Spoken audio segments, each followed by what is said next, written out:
So this happened yesterday. She is a nightmare to work with.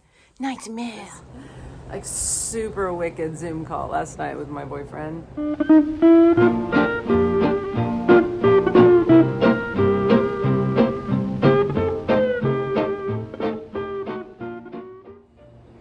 Hey guys, happy Thursday. So this happened yesterday. She is a nightmare to work with. Nightmare. Like super wicked Zoom call last night with my boyfriend. Yeah.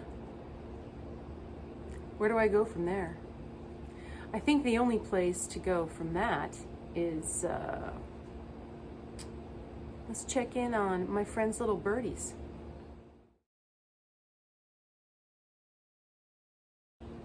Here's the update on the Turkin. Look how cute this little Turkin is. Oh my gosh. And they named him Bandicoot, which I think is the perfect name. But he's so fluffy and cute, and I love him, and I think he might be my favorite of the chickens. Who knew? Bandicoot. And here's Noir. Noir. Noir. Hi, buddy. Are you just gonna sit up there and bird watch all day? Yeah? Do you like your new bird cage? On the patio? Yeah? Is this what you're doing all day? When Cheryl and I were on our social distancing bike ride the other day, and we were thinking, oh, she needs a big bird cage. And there was one sitting, waiting to be picked up by the trash. So it was just standing next to the trash can. And so Cheryl went and got it for her and dropped it off in her alley, and now Noir has his own bird cage.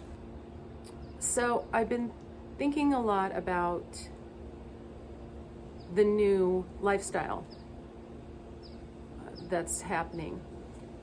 We found out we're not even halfway through this, and it's a lifestyle. And I think a good way to look at things is to go back in time and look at some history. And I happen to have grandparents that they're long gone now, but they lived through the Spanish flu in 1918. And my grandmother, she wrote about it. And so I'm going to read you a letter of her recounting the Spanish flu of 1918.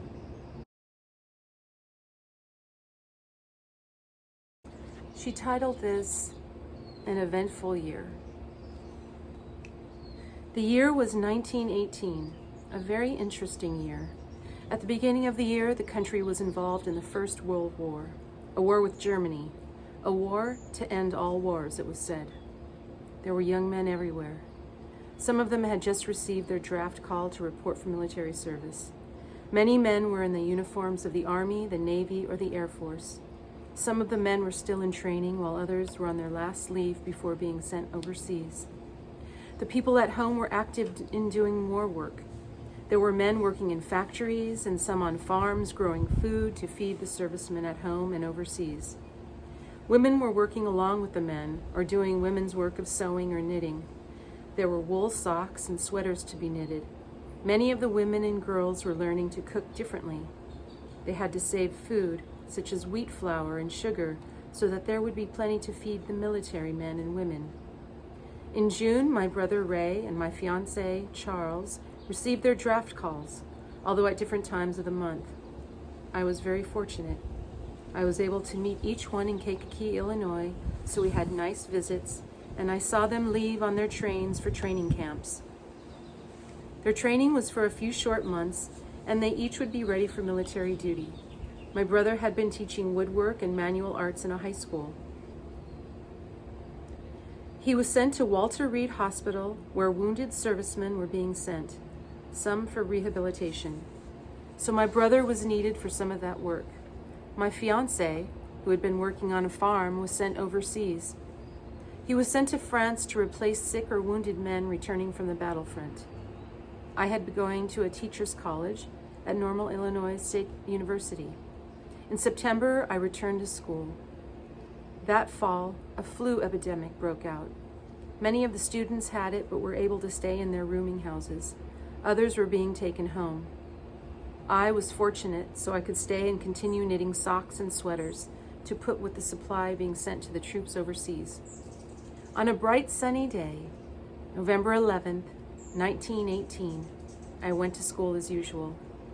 But nothing was as usual when I arrived. The students were walking around or standing in groups talking and cheering or shouting, "The war is over! An armistice has been signed! What do we do to celebrate?" It was decided to form a parade and march to the nearby city of Bloomington, Illinois, to join the happy, cheering crowds who were everywhere, rejoicing and shouting, "The war is over! The war is over!" In the evening, in the whole country from coast to coast and border to border, happy folks were rejoicing and cheering. The whole nation was celebrating its first Armistice Day. Vida G. Peterson. I remember when my father took the letter from my grandmother and transcribed it and typed it out. I was about 20 years old, and he handed it to me to read. I remember it, and I didn't connect with it at the time. I couldn't imagine such a life-changing flu or being so precious with flour and sugar.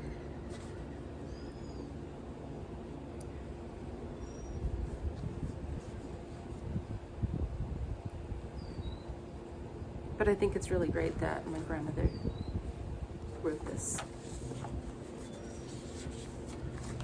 It's kind of a family treasure. There are also some letters, because my grandfather was in World War I, and that's when they were writing letters back and forth. And so there's some letters that I have. So I might read one of those if you're interested in the coming weeks. All right. I think that's it for now. Have a wonderful, wonderful evening. And